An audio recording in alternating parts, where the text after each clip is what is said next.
Good morning, everyone.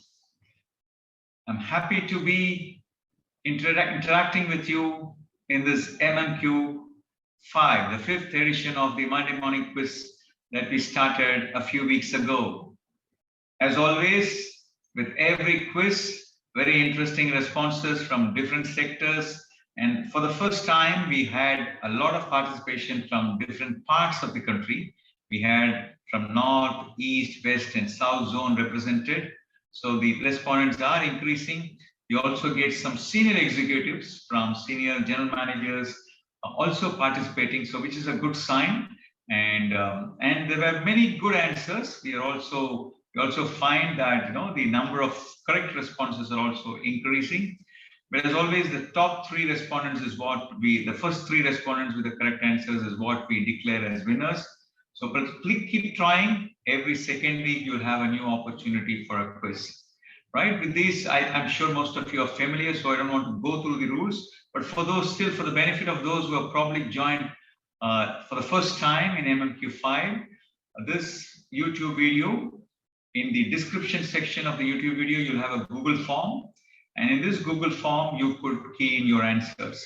So as always, in any video of any quiz video, I first explain the last three statements that we had actually asked in MMQ4, and then I declare the winners of MMQ4, and then the last slide will talk about the three statements of MMQ5. Okay, so without wasting much time, so let me move on to my presentation. So let me share my screen and move on to the presentation. Okay, so Monday morning quiz from PQSI MMQ5 dated 9th of August 2021. So as always, the first section is to look at the explanation of the previous quiz. So these were the three statements that I asked on the 26th of July 2021 as part of MMQ number 4. So let me explain each one of them. The first statement is, if customer agrees, calibration certificates or test results may be reported in a simplified manner. The correct answer is true. So the explanation for this is clause number 7.8.1.2 of the ISO 17025 standard mentions exactly this statement, and that's why it is true. Okay, this is a statement that I reproduced from the standard. So organizations who utilize the services of their in-house calibration laboratory can accept calibration reports in a simplified manner. In fact, I do receive a couple of queries on this in this regard from a few of my customers who always say, so although we are an internal calibration laboratory, that is, we are part of a larger organization and we cater to our internal customers, we still have to keep all the calibration certificates printed just like an external calibration laboratory. Actually, it is not required. The standard is very clear there. Few critical information required by the user, your internal customer, to take a decision on whether to continue using the gauge or instrument is acceptable, because that's all they want. Your shop floor wants to know whether the gauge or instrument that they're using can we use it, can we continue to use it, or does it need to be serviced or to be repaired and recalibrated. So that's all is part of their requirement. So as long as the technical records are preserved by the laboratory and the customer is given probably a sticker, a label sticker, or a simple certificate or whatever it is acceptable as per the ISO 17025 standard. It's unfortunate that I still see in some organizations where they actually print thousands and thousands of certificates because they are an enable accredited laboratory. Even if you're an enable accredited laboratory, but you're catering to your internal customers, you can follow this. It's the same standard, the ISO 17025 standard, clause number 7.8.1.2 very clearly specifies that.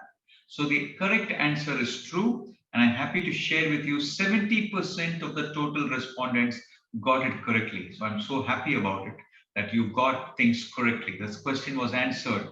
Close to 70% of all the respondents answered this question correctly.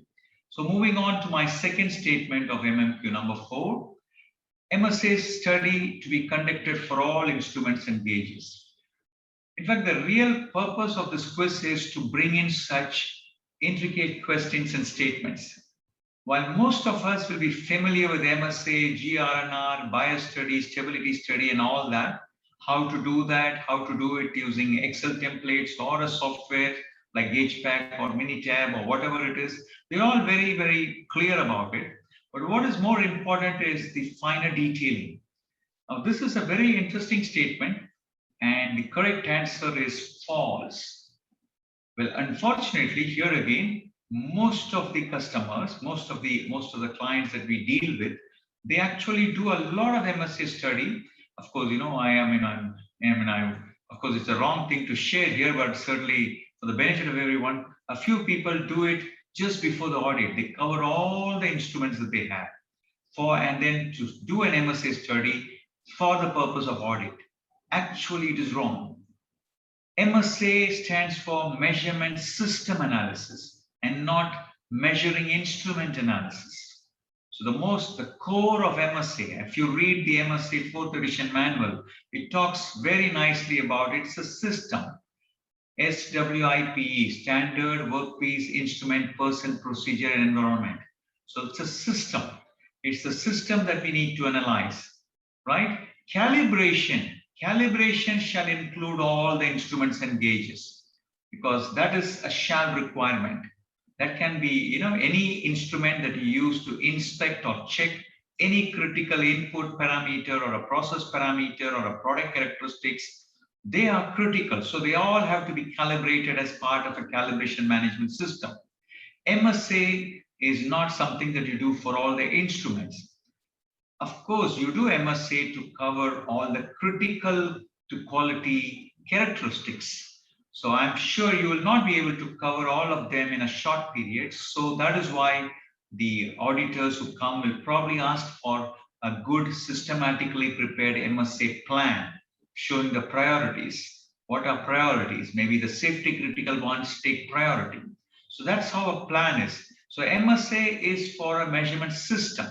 It is not covering all the instruments. Unfortunately, I see many organizations who do a lot of MSA study thinking that it has to cover all the gauges. And there are some organizations who have many varieties of SKUs and a lot of gauges. So they say, no, just before the audit, let's calibrate everything. It's actually wrong. So that's why the statement is false.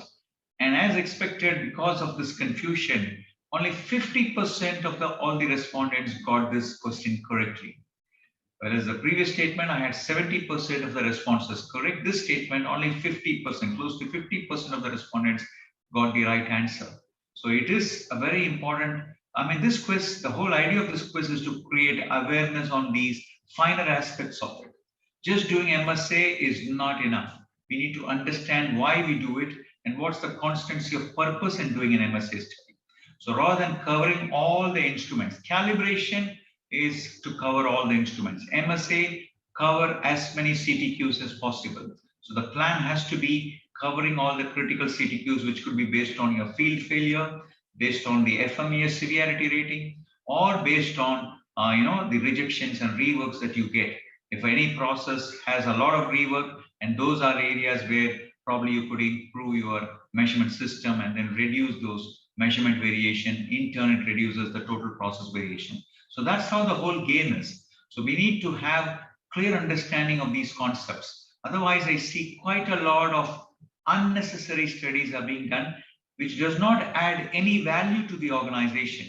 But because of their ignorance in terms of before the audit, they just say auditors may ask all this and they do it. So that is why this statement is false. Moving on to the third statement. Let me move on to the third statement. Upper control limit, UCL, will always be less than upper specification limit, USL.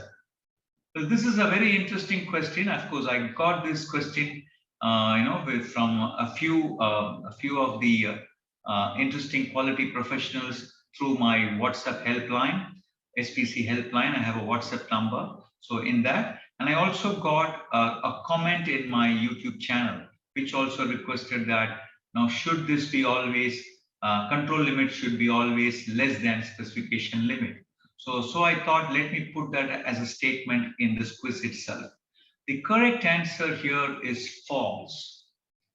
Upper specification limit is given by the customer, whereas the upper control limit is calculated from process data.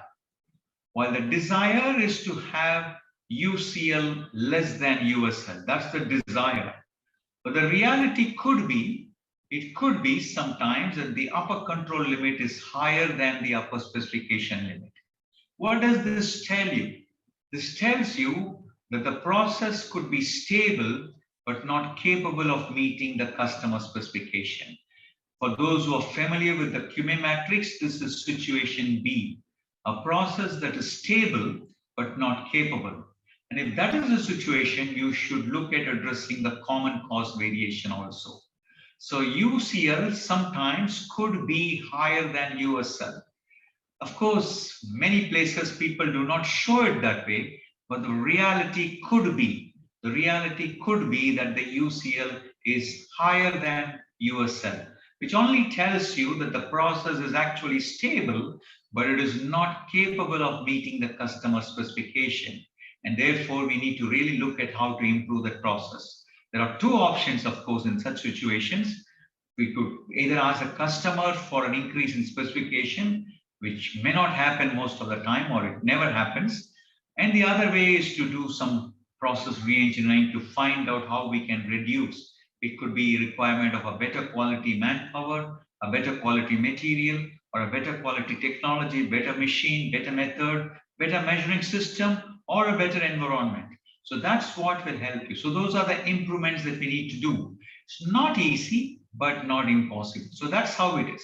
A process which is stable, but not capable.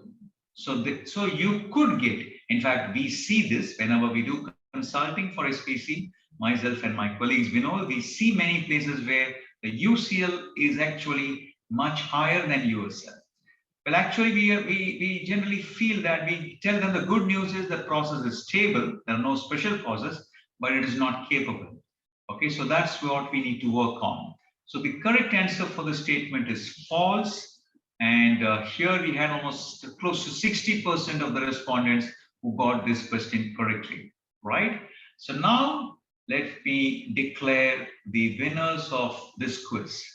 For this quiz, MMQ 04, the winners are Mr. P. Ilangovan, Senior General Manager Quality Assurance of Lakshmi Machine Works, Coimbatore, Mr. Rakesh Kumar Patel, Quality Leader at Siemens, Vadodara, Mr. Rizwan Khan, Deputy Manager Operation Excellence at Carborundum Universal Limited, Roorkee, Uttarakhand. Congratulations to all the winners.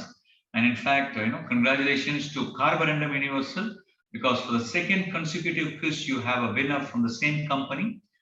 There are many people participating from the same company, so there are likely to have repeat winners from similar companies. So congratulations to all the winners. And now for the most important part of this video, the three statements of MMQ5. So Nanda's Monday morning quiz number 5, dated 9th August 2021. Here are the three statements. Whether they are true or false is what you need to check and let me know. The first statement, the observations mentioned in the calibration certificate issued by an accredited laboratory is valid till the next calibration. So I want you to read each and every statement very carefully 2-3 times before you make the answer.